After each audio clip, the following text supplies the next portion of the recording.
কোরআনের মধ্যে ঘোষণা করলেন নামাজিরা নামাজের অবস্থায় আল্লাহর সঙ্গে ডাইরেক্ট কথা বলে। জোরে বলুন। দেখুন ভাগ্য নসিবটা আমাদের কত। মুসা পয়গম্বর তুর পাহাড়ে গিয়ে আল্লাহর সঙ্গে কথা বলেছেন, তথা সারা বিশ্বের নবী, কুল কায়নাতের নবী জনাবে মুহাম্মদ রাসূলুল্লাহ সাল্লাল্লাহু তাআলা আলাইহি ওয়াসাল্লাম রজব মাসের 27 তারিখে মেরাজে গিয়ে আল্লাহর সঙ্গে সামনাসামনি বসে এক এক করে 90,000 কথা বলেছেন। জোরে হবে না? ওই জন্য ভাই আমি প্রত্যেকটা জালসাতে গিয়ে কহি কি এই কথাটাই, कि আমরা এতদিন ধরে জালসা মিলাদ শুনছি, তবে আমরা কোন জায়গাতে সুবহানাল্লাহ পড়তে হই এটাই জানি না। কি আর ভালো কথা দেখবেন মানুষের কানে ঢুকবে না, কাড়োয়া লাগে, তিতো লাগে। কিছু কিছু মানুষ বলছে যে আমরা খুব জানদার, খুব জেনে নিয়েছি, খুব ফতোয়া মশলা জেনেছি। এটা একটা কথা বলে দিই আপনাদেরকে মিশাল সহ। একজন ভ্যান চালানেওয়ালা, রিক্সা যে চালাই, ও হঠাৎ করে একটা মরগ কিনে নিয়েছে। তার স্ত্রীকে বলল কি এই মরগটা জবাই করে দিছি, তুমি খুব সুন্দর করে ভুনা করো, রান্না করো। কথাটা খুব মাথায় গজাবে। তার স্ত্রীকে মরগটা জবাই করে দিয়ে আপন চলে গেল কাজে। ঠিক খাবার টাইমে সেই ব্যক্তি ভ্যান চালানেওয়ালা বাড়ি আসলো। তার স্ত্রী যত্ন সহকারে সেই ব্যক্তিকে, তার স্বামীকে আপন খাবার খেতে দিল। খাবার দেওয়ার পরে তার স্ত্রী কিন্তু গোশত যখন কাটে, ওই সময়তে দানা ভরা, দানা ভরা বুঝেন তো, যে মোরগ মুরগি যে কোনো জিনিস খায় একটা জায়গাতে থলি আছে, ওই দানা ভরার ভিতরে একটা কিন্তু পাথর পেয়েছিল। এরা হচ্ছে মূর্খ, এরা জানে না কি পাথর কোন জিনিস আর কোনটা কি। খাওয়া দাওয়ার পরে তার স্ত্রী তার স্বামীকে বলছে, স্বামী গো, আমি যখন মরগটা কাটি সেই সময়তে আমি একটা কিন্তু ওই দানা ভরার ভিতরে একটা পাথর পেয়েছি। এই আপন পাথরটা হাতে নেওয়ার পর ইও মূর্খ কিছু বুঝে না, বলে ঠিক আছে পাথরটা আমি দেখি আসি। একজন গ্রামের চালাক চতুর্থ লোক ছিল, তার কাছে গিয়ে ওই পাথরটা দেখাতে লাগলো। কি পাথরটা কি দেখো তো। ওই চালাক লোক এই পাথরটা দেখার পরে বলছে এক কাজ করো, পাথরটা তুমি বিক্রি করে দাও। তো যে পাথর কিনবে, তো যে হ্যাঁ কিনবো। বলছে কত টাকা দিবে?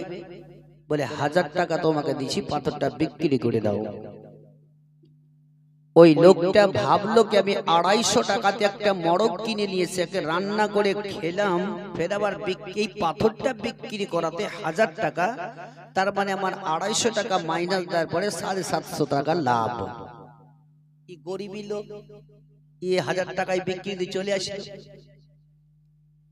এই চালাক লোকটা সৌনকারের কাছে গেছে। এ সৌনকারকে যখন দেখালো, এ সোনকার পাথরটা দেখার বলছে এই পাথর তো বিশাল দামি, পাথরটা বিক্রি করবে? যে হ্যাঁ বিক্রির জন্য এসেছি। বলছে কত দিবে? বলে যাও তোমাকে 5000 টাকা দিছি। ই ভাবলো কি আমি 1000 টাকায় কিনেছি, এখনই বলছে 5000, মানে 4000 টাকা আমার লাভ। যা 5000 টাকাতে বেচি বিক্রি করে দিল।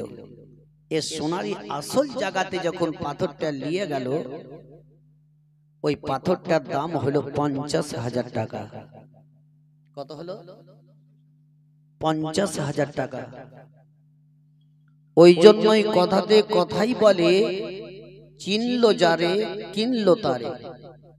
বলে না, চিনলো যারা কিনলো তারা, যে চিনলো না যারা কিনলো না তারা। আমার বলার উদ্দেশ্য ইশারাটাই বুঝবেন, যে নবীকে যে চিনলো সে পেয়ে গেল, যে না চিনলো সে আল্লাহকেও পেল না। মাথায় জেহেনে কথাগুলাকে খাটিয়ে যদি আমরা আমল করতে পারি, তবেই আমরা পৃথিবীতে থেকে পরিবর্তন হতে পারবো না। যিনি বিশ্বের নবী, কুল কায়নাতের নবী জনাবে মুহাম্মদ রাসূলুল্লাহ সাল্লাল্লাহু তাআলা আলাইহি ওয়াসাল্লাম মসজিদে নববীতে যেভাবে সাহাবীদেরকে শিক্ষা দিতেন, ওই শিক্ষা নিয়ে প্রত্যেকটা সাহাবীরা আপন আপন বাড়ি গিয়ে তাদের স্ত্রীদেরকে সেই শিক্ষাগুলোকে দিতেন। এমনকি প্রত্যেকটা মদিনার মেয়েরা নবীর কথা মতোই মেনে চলত।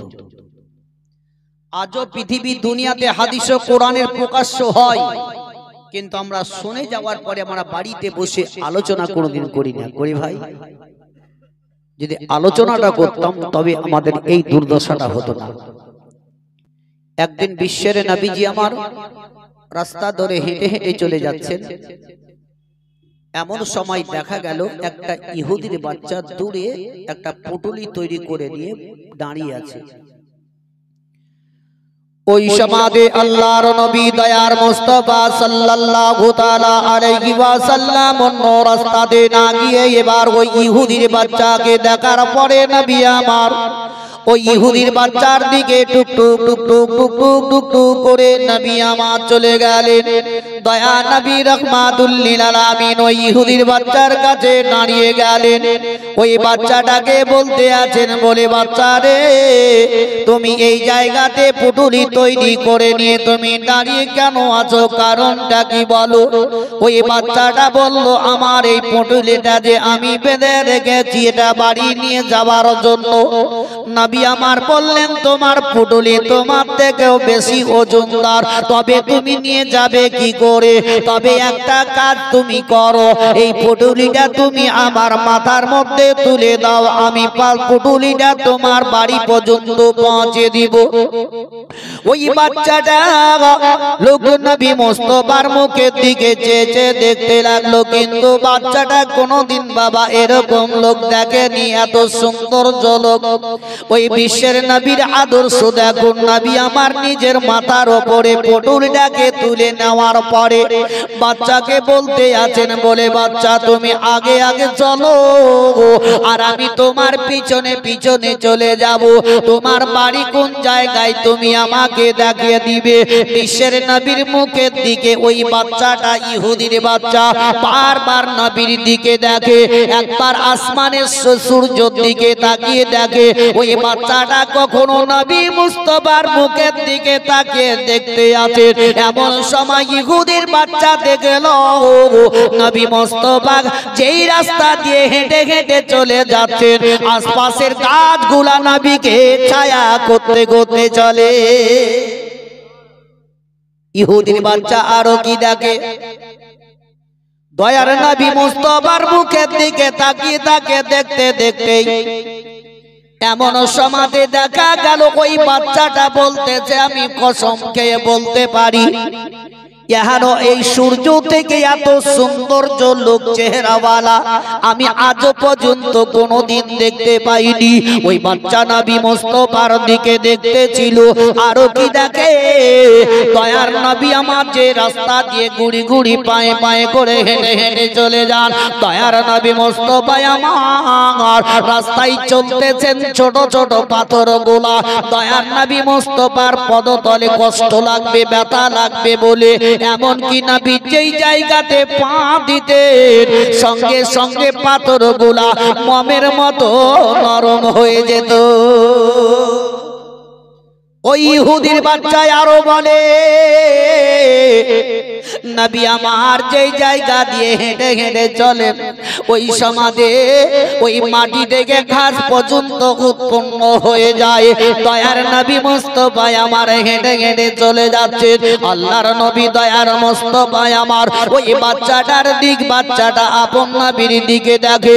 কেন নাকি মা আয়েশা সিদ্দিকা রাদিয়াল্লাহু তাআলা আনহা একদিন বললেন, আমি যখন বাড়িতে বসে থাকতাম আমার স্বামী বিশ্বের নবী, কুল কায়নাতের নবী জনাবে মুহাম্মদ রাসূলুল্লাহ রাসূলুল্লাহ সাল্লাল্লাহু তাআলা আলাইহি ওয়াসাল্লাম যখন আমার বাড়িতে চলে আসতেন, দয়ার নবী মুস্তাফা আমার ঘরের মধ্যে যখন প্রবেশ করতেন, দয়ার নবী মুস্তাফা বিশ্বের নবী আমার ঘরে প্রবেশ করতে আমি আয়েশা সিদ্দিকা বলতেছি আমার বাড়িতে কোনো বলের প্রয়োজন পড়তো না। আমার বিশ্বের নবীর চেহারার ও নূরের ঝলকে পুরো বাড়ি একদম উজালা হয়ে যেত। বিশ্বের নবী নূরের ঝলকে আয়েশা সিদ্দিকার বাড়ি পর্যন্ত উজালা হয়ে যেত। কি ভাই হুজুর পুজুর করছেন, বাড়ি যাবেন নাকি? যদি কোই রকম লাগে যা, যে যাচ্ছে তাকে যেতে দেন, যে যাই কি আর ঘুরে আসে? আসে ভাই, যে যাই সে আর আসে না, মানে যে কবরে গেল সে আর ঘুরে আসলো না, আসে কি? এই জালসা থেকে পিশাব করার বিড়ি খাবার নাম করে যে গেল সে আর ঘুরবে না। এখানে গান বাজনা যদি হতো আপনার গুরুদাসপুরের লোক কেন মেয়ে ছেলে ভেঙে পড়ে যেত। আজ আমাদের কানে ও হাদিস ও কোরআন আলোচনাগুলো ঢুকবে না। আজ আমাদের অন্তর একদম কালা হয়ে আছে, অন্ধ হয়ে আছে, আমরা বুঝি কম। আল্লাহ রাব্বুল ইজ্জত আপনাদের প্রত্যেকটি মানুষকে হাদিস ও কোরআনের দিকে লক্ষ্য করে চলা তৌফিক ইনায়াত করুন, যেন সকলে বলুন আমিন। ও বিশ্বের নবীজি আমার, দয়ার নবী মুস্তাফা আমার ওই ইহুদির বাচ্চাটাকে বলতে আছেন, বাচ্চা বলো তোমার বাড়িটা কোন জায়গায়? বলে ওই দেখো আমার বাড়িটা ওই সামনে দেখা যায়, ওই বাড়িটাই হলো আমাদের। আল্লাহর নবী দয়ার মুস্তাফা আমার টুক টুক টুক টুক টুক টুক করে ইহুদির বাড়ির দরজা পর্যন্ত পৌঁছে গেলেন। দয়ার নবীজি ওই বাচ্চাটা যেমনি দরজাতে দাঁড়িয়ে গেল, নবীর সঙ্গে সঙ্গে পটলিটা নিচে রেখে দেওয়ার পরে নবী আমার বললেন, বাচ্চা শোনো, তোমাকে আমি রাস্তায় চলতে চলতে ডিস্টার্ব করে দিয়েছি, তবে তুমি আমাকে মাফ করে দিও, তুমি আমাকে ক্ষমা করে দিও। আহারে দয়ার নবীর আদর্শটাই দেখুন, নবীকে তো এমন কোনো কথাবার্তা বলেননি, এমনকি নবী ওই বাচ্চাকে কোনো কথা বলেন, তবু নবী আমার মাপ চেয়ে নিচ্ছে। আর আমরা হাইরে মুসলমান, আমরা যদিও একটা ভুল কাউরির সঙ্গে করে দিই, তবে আমরা মাপ কখনো চাই না, কখনো আমরা ভুলটাকে স্বীকার করি না। বিশ্বের নবী বললেন, যাও যাও বাচ্চা, তুমি আমাকে মাপ করে দিও, ক্ষমা করে দিও। এই কথাবার্তা বলে নবী আমার টুকটুক করে রাস্তা ধরে নিলেন। এমন সময়তে ওই ইহুদিটা বাড়ির ভিতর থেকে বাইরে চলে গেল। তার বাচ্চাকে জিজ্ঞাসা করলো, বাচ্চা বলো রে, বলে তোমার এই পটলি এত ওজনদার পটলি, তোমার পটলিটা কে পৌঁছালো না, তুমি নিয়ে আসলে বলো। ওই বাচ্চাটা বললো, আব্বা গো, এই পটলিটা একটা লোক আমারে পৌঁছে দিয়ে গেল। তাই ইহুদি বলল, বেটা রে, তবে ওই লোকটা যে তোমার পটলি পৌঁছে দিয়ে গেল, তবে পুটুলি পৌঁছার বিনিময়ে কত টাকা তোমার কাছ থেকে নিল, কত টাকা তোমার কাছ থেকে নিয়েছে একটু বলো না কেন? ওই বাচ্চাটা বলল, আব্বা গো, ওই লোকটাই আমার নিকটে এক পয়সাও নেয়নি, বিনা পয়সাতে আমাকে পৌঁছে দিয়ে গেল। ইহুদি বলে, বেটা রে, এমন কোন দয়ালু লোক আছে রে, কে তোমার পটলি বিনা পয়সাতে পৌঁছে দিবে? বলে, আব্বা গো, ওই দেখো লোকটা হেঁটে হেঁটে চলে যায়। ইহুদি যখনই নজর রেখে দিল, বিশ্বের নবী আমার গুড়ি গুড়ি পায়ে হেঁটে হেঁটে হেঁটে হেঁটে ঘুরে চলে যাচ্ছেন। এমন সমাতে ইহুদি দেখে গেল বিশ্বের নবীকে আসমানে আব্রাহা করে, এমনকি ছায়া করতে করতে নবীকে নিয়ে চলে যায়। জোরে বলো, নবীকে আব্রাহা মানে ছায়া করতে করতে গেছে। আপনাকে আমাকে যাবে ভাই, তাহলে নবীর মতো আমরা হতে পারি? যে নবী আল্লাহর সঙ্গে সামনাসামনি বসে এক এক করে ৯০,০০০ কথা বলেছেন, যে মিরাজ রাত্রিতে গিয়ে যে নবী আমার সাইডে বলে নবী আমারে মেরাজ গেলেন 27 রাজা বেরাতে গো, নবী আমারে দিদারে গেলেন 27 রাজা বেরাতে, নবী আমার ও মেরাজ গেলে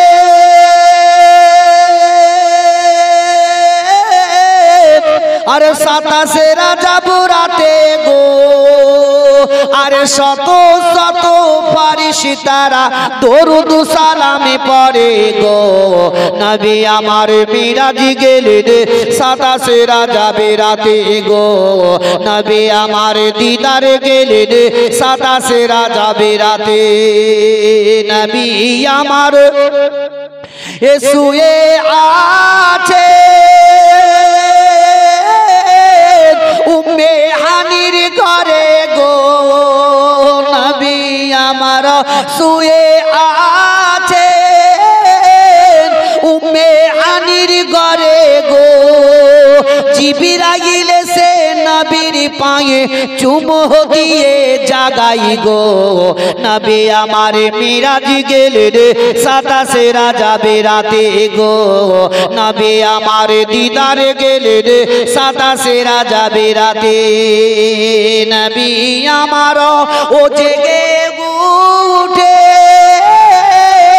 জিবরাইল বুড়াকে নিয়ে খাড়া গো, আরে বুড়াকে চেপে নবী আমার দিদারে চলে গেলেন গো, নবী আমার দিদারে গেলেন 27 রাজা বেরাতে গো, নবী আমার মিরাজ গেলেন 27 রাজা বেরাতে। আল্লাহুম্মা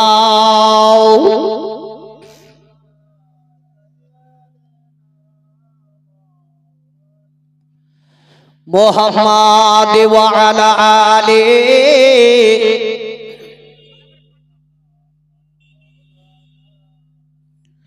সাল্লাল্লাহু তাআলা আলাইহি ওয়াসাল্লাম। বাবা জীবনের আমার ভাইরা মা বোনেরা আমার বিশ্বের নবীজি, নবী আমার টুক টুক টুক টুক টুক টুক করে রাস্তা ধরে চলে যাচ্ছেন, নবী আমার একটু দূরে যাওয়ার পরে আবার দেখছেন একটা ইহুদির বাচ্চা ওই রাস্তা ধরে টুক টুক করে চলে আসতেছিল, দয়ার নবী মুস্তাফাকে দেখার পরে ওই বাচ্চাটা আপন নবীর সম্মুখে দাঁড়িয়ে গেল, আল্লাহর নবীজি বাচ্চার সম্মুখে নবী আমার চোখ করে দাঁড়িয়ে গেলেন, ওই ইহুদির বাচ্চাটা নবীর চেহারার দিকে একবার নয় দুইবার নয় কয়েকবার বারবার চেয়ে চেয়ে চেয়ে চেয়ে দেখতে লাগলো, দয়ার নবী মুস্তাফা আমার নিজে রাস্তা ধরে টুকটুক করে চলে গেলেন, ওই বাচ্চাটা বাড়ি যাওয়ার পরে বাবা রাত্রিতে আর তার চোখের মধ্যে ঘুম এলো না, খালি বিশ্বের নবীর চেহারাটা ওই বাচ্চার চোখের সামনে বারবার ভেসে উঠে, ওই জন্য বলে যে নবীকে যে দেখলো সে জান্নাতের হকদার হয়ে গেল, জোরে বলো সুবহানাল্লাহ।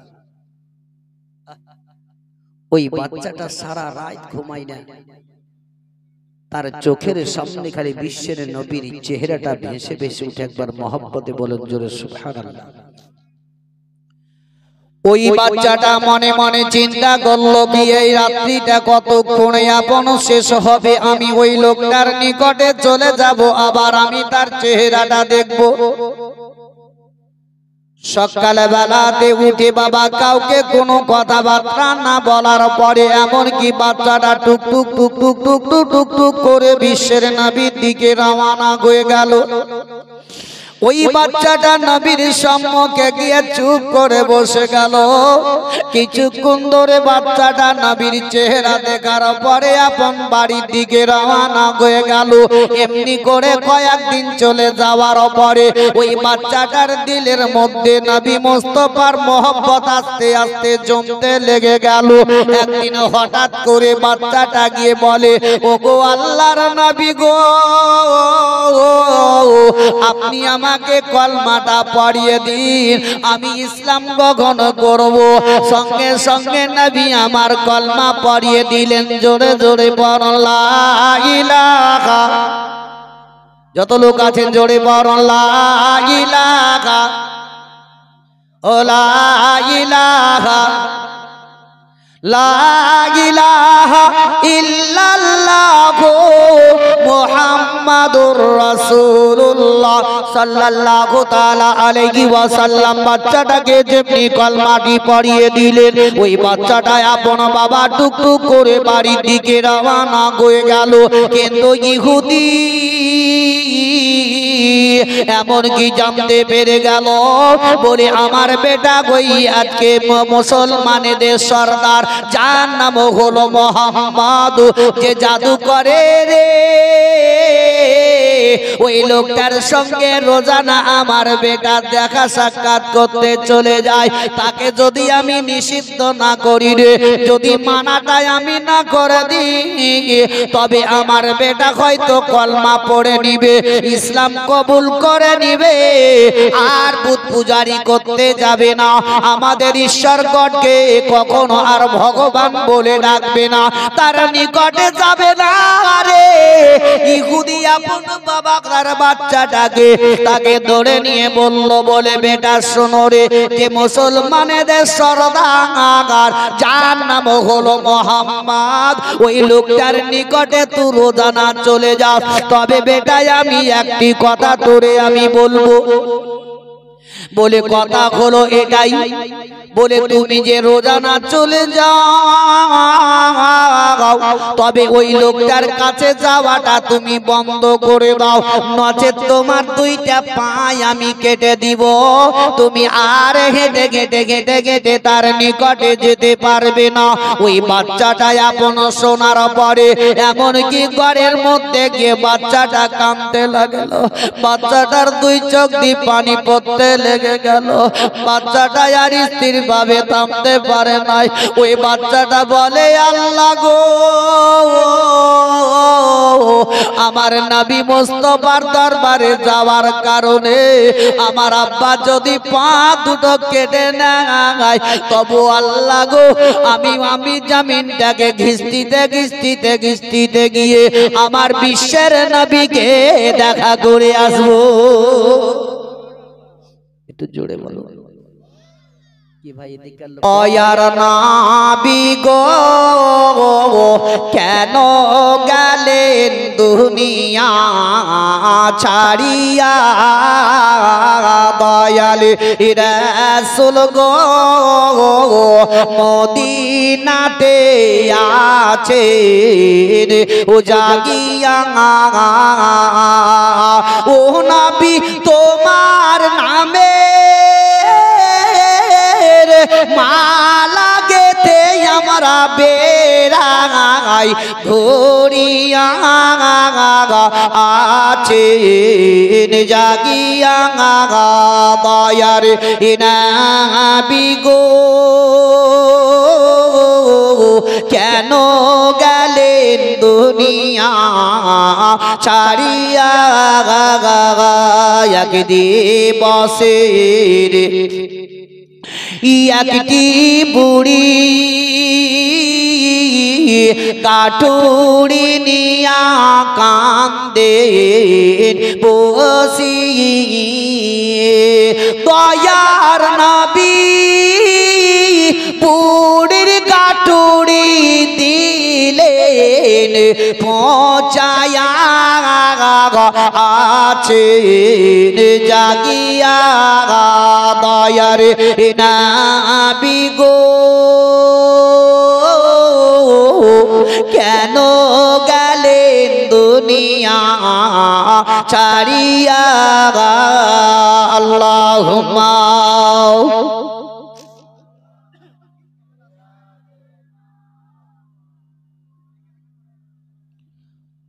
ওয়া আলা আলিহি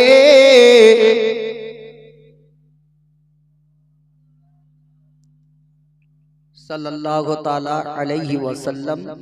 দেখেন আপনাদেরকে আমি এটা কথা বলে যাই কি বক্তারা যে বলে কি জোরে বলুন সুবহানাল্লাহ, তাই কি না? এটা তো আল্লাহর নাম না কার নাম? আল্লাহর নাম। তাহলে আল্লাহর নামটা নিতে আমাদের এত ভয় কেন ভাই, এত কষ্ট কেন? একটু জোরে জোরে বলবেন, এগুলা শিক্ষার জিনিস আমাদের। সুবহানাল্লাহ বলে বহুত নেকি আছে। এই যে দরুদটা পড়ছি তখন ধীমে ধীমে, শীতের দিনে একটু জোরে জোরে পড়বেন তো শরীরটা ঘেমে উঠবে। জোরে বলুন সুবহানাল্লাহ। ঘেমে ওঠার চেষ্টাটা করুন। এ বিশ্বের নবী, কুল কায়নাতের নবী, নবী মুস্তাফা চুপ করে হুজরা খানায় বসে আছেন। ওই বাচ্চাটা রাত্রিতে কেঁদে কেঁদে বলে, আল্লাহ যদি আমার নবী মুস্তাফার দরবারে যাওয়ার কারণে আমার আব্বা যদি পা কেটে নেয় তবু স্বীকার, কিন্তু আমি জমিনটাকে ঘিসতে ঘিসতে নবীর দরবারে চলে যাব। ওই বাচ্চাটা সারা রাত্রি এইভাবে কেঁদে যায়, চোখ দিয়ে পানি ঝরঝর ঝরঝর করে ঝরে যায়। সকাল বেলাতে কাউকে দেখা না করে ওই বাচ্চাটা অতি তাড়াতাড়ি উঠে বাবা বিশ্বের নবীর দিকে রওনা হয়ে গেল। দয়ার নবী মুস্তাফার নিকটে বসে গিয়ে বসে সামনাসামনি বসে কিছুক্ষণ ধরে নবীর চেহারার দিকে তাকিয়ে থেকে গেল। ওই বাচ্চাটা বাবা বাড়ির দিকে রওনা হয়ে গেল। বাড়ি যেমনি পৌঁছে যাবে, আবার বাড়ির ভিতরে যেমনি বাবা প্রবেশ করবে, এমন সময়তে তারা বাপ বুঝে গেছে কি বাচ্চাকে নিষেধ করার সত্ত্বেও ওই মুসলমানদের সর্দার যার নাম হলো মোহাম্মদ, ওই মোহাম্মদের নিকটে চলে গেছে। তবে আজকেও আমি তারে সাজবো নচেত কিন্তু নবীর দরবারে যেতে চাইবে না। তার আব্বা বলল, বেটারে তোরে আমি কাল মানা করেছি রে কি ওই নবীর দরবারে যাবে না, তবু তুমি চলে গেছো। তবে আজকে আমি দ্বিতীয়বার তোমাকে ওয়ার্নিং দিচ্ছি রে বেটা, বলে যদি এবার জানতে পারি বুঝতে পারি ওই মোহাম্মদের দরবারে চলে গেছো তবে তোমার দুইটাই আমি হাত কেটে নিব। বাচ্চাটা ভিতরে গিয়ে বাবা হাউ হাউ করে কাঁদতে লাগলো, বলে আল্লাহ গো আমার নবীর দরবারে যাওয়ার কারণে আমার আব্বা যদিও হাত কেটে নাই স্বীকার আছি, তবু আমি নবীর দরবারে যেতে ছাড়ব না। এ দ্বিতীয় দিনে বাচ্চাটা সকাল বেলায় উঠে কাউরের সঙ্গে আলাপ আলোচনা না করে, কাউকে দেখা না দিয়ে নবী মুস্তাফার প্রেমে পাগল হয়ে গেছে। মুখে গালি বলে নবী নবী নবী নবী করে যায়, আর চোখের সামনে নবীর চেহারাটা ভেসে উঠে। ওই বাচ্চাটা ধরে ধরে নবীর দরবারে চলে গেল। বিশ্বের নবীর সঙ্গে কিছুক্ষণ ধরে আলাপ আলোচনা করে বাচ্চাটা টুকটুক করে বাড়ির দিকে রওনা হয়ে গেল। বাড়িতে প্রবেশ করতে তার আব্বা আবার হাতটাকে ধরে নিল, বলে বেটা তোরে আমি দুদিন মানা করেছি রে, তবে আজকে আমি তৃতীয়বারের শেষ কথা তোকে আমি বলি, আমি বাপ বলে তখন তোমার আমি মায়া করব না, তোমাকে আমি আর ছেড়ে দিব না। তবে একটাই কথা শুনে নাও রে বেটা, বলে যদি আজকেও জানতে পারি নবীর দরবারে চলে গেছো তবে আমি তোমার দুইটা চোখকে আমি তুলে নিব, আর তুমি চোখেও দেখতে পাবে না, রাস্তাও দেখতে পাবে না, নবীর দরবারও যেতে পারবে না। এখনো বাচ্চাটা চিন্তায় পড়ে গেল, বলে আল্লাহ গো আমার আব্বা যদি দুইটা চোখ তুলে নাই তবে আমি নবী মুস্তাফাকে আর দেখতে পাবো না। তবে আল্লাহ গো আমি আর নবীর দরবারে যাব না। তবে আল্লাহ তুমি আমার দোয়া কবুল করে নাও, আমার মৃত্যুর আগে যাতে বিশ্বের নবীকে আমার সচক্ষে আমি একবার দেখে নিতে পারি। ও বাচ্চা আপন কেঁদে যায়, সারা রাত্রি চোখের পানি ঝরঝর করে ঝরে যায়, আর মুখে বলে নবী নবী নবী নবী নবী নবী করে যায়। দয়ার নবী মুস্তাফার চেহারাটা তার চোখের সামনে ভেসে ওঠে। ওই বাচ্চাটা সকালবেলাতে উঠেও নবী দরবারে গেল না। সারা দিন বাবা ঘর থেকে আর বের হলো না, খাওয়া দাওয়া একদম বন্ধ করে দিল। ওই কালবেলাতে তার মা জননী গর্ভধারিণী মা তার বেটার সীতানের নিকটে গিয়ে বসে গেল। মাতার নিকটে মা বসে গিয়ে বাচ্চার মুখের দিকে হাতটা লাগিয়ে বলে, বেটা রে আমি তোমার গর্ভধারিণী মা, বেটা তোমার নিকটে আমি বসে আছি রে। ও বেটা একবার মা বলে ডাকো, আমার মুখের দিকে একবার চেয়ে দেখো। তুমি সকাল থেকে অনাহারে আছো, খাওয়া দাওয়া বন্ধ করে দিয়েছো রে বেটা, তবে তোমার শরীরটা নাজুক হয়ে যাবে, চলতে ফিরতে পারবে না। তবে একটু তুমি চোখের পানিটা বন্ধ করো, কান্নাটা বন্ধ করো, তবে একবার আমার দিকে লক্ষ্য করো। বেটা তুমি কিছু খাবার খেয়ে নাও। বাচ্চা কোনো কথাবার্তা বলে না, এমন কি চোখের পানি ঝরঝর করে ঝরে যায়। মুখে বলে নবী নবী নবী নবী নবী নবী করে যাই। ওই বাচ্চাটার মা মনে করলো হয়তো আমার বাচ্চা আর বাঁচবে না, এবার আমার ছেলে শেষ হয়ে যাবে। তার আব্বা বাবা টুক টুক টুক টুক করে তার নিকটে এলো। তার আব্বা তার শরীরের দিকে লক্ষ্য করে আপন বলল, হয়তো কোনো অসুখ হয়েছে, এই কারণে বাচ্চা হয়তো খাবার খাদ্য খাই না।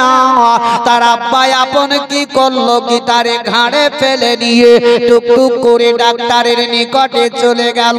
ডাক্তার কি ইলাজ করার পরে ওই ব্যক্তিকে বলল, এই বাচ্চাটাকে তোমারও বলো। বলে আমার বেটা, বলে একটাই কথা জেনে নাও, এর শরীরের মধ্যে কোনো ব্যাধি অসুখ বলে কোনো জিনিস নাই, তবে একটাই কথা আমি বলে দিতে পারি রে, তবে এই বাচ্চাটা কয়েকদিন পরেই মারা যাবে। বলে বাড়ি নিয়ে যাও, এই বাচ্চার বাঁচবে না।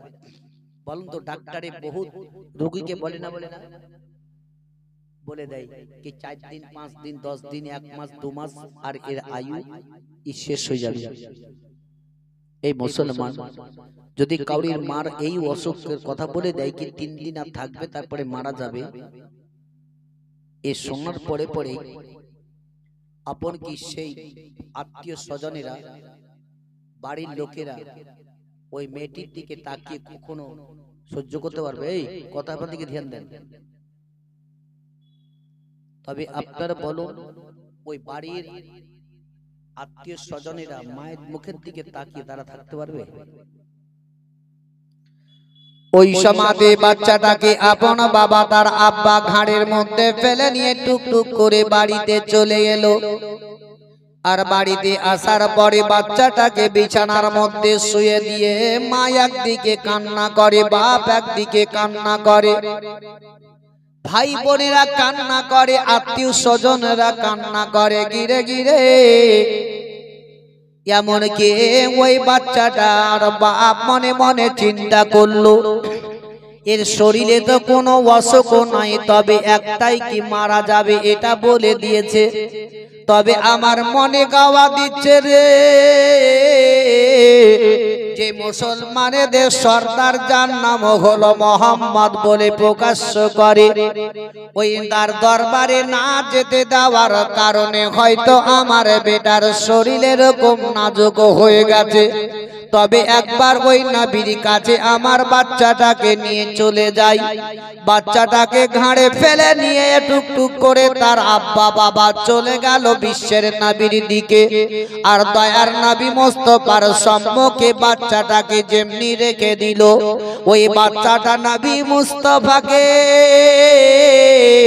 বারবার বাবা টুক টুক টুক টুক করে তাকে তাকে তাকে তাকে দেখতেছে। এমনকি আল্লাহর নবী ওয়া মা গো আলা গায়বি বিদারিন, নবী আমার জানা সত্ত্বেও বাচ্চাটাকে জিজ্ঞাসা করা হলো, বলে তুমি কেন আমার নিকটে আসো নাই বলো, তুমি তো রোজানা আমার নিকটে এসো। বাচ্চাটা কেঁদে কেঁদে বলে ইয়া রাসূলুল্লাহ, ইয়া হাবিবাল্লাহ, নবী গো, আমার আব্বা একদিন নয়, 2 দিন নয়, 3 দিন আমাকে মানা করেছিল আপনার দরবারে আসার জন্য। তবে ইয়া রাসূলুল্লাহ, শেষ যখন আমাকে বলে দেয় কি তুমি যদি নবীর দরবারে যাও তবে তোমার 2টাই আমি চোখ তুলে নিব। ইয়া রাসূলুল্লাহ, আমি ওই ভয়ে ভয়ে আপনার দরবারে আমি আসিনি, কেননা যদি আমার আব্বা চোখ দুটো তুলে নেয় তবে আপনাকে আমি আর কোনোদিন দেখতে পাবো না, আপনার চেহারাখানা কোনোদিন দেখতে পাবো না। তার কারণে ইয়া রাসূলুল্লাহ আমি আসিনি, তবে আল্লাহর দরবারে আমি দোয়া করেছিলাম, বলে আল্লাহ গো, আমার নিঃশ্বাস বন্ধ হওয়ার আগে যাতে আমি সচক্ষে বিশ্বের নবীকে দেখে নিতে পারি। ইয়া রাসূলুল্লাহ, এটা আমি আপনাকে বলেছি। বাচ্চাটা বিশ্বের নবীর কাছে গিয়ে এমনকি সচক্ষে দেখার পরেই আল্লাহ রাব্বুল ইজ্জত বলে যাও ইসরাইল, সঙ্গে সঙ্গে তার জানটা কবজ করে নাও। তার জান কবজ করা হলো। পর ইন্না লিল্লাহি ওয়া ইন্না ইলাইহি রাজিউন। এটা কিসের দোয়া ভাই?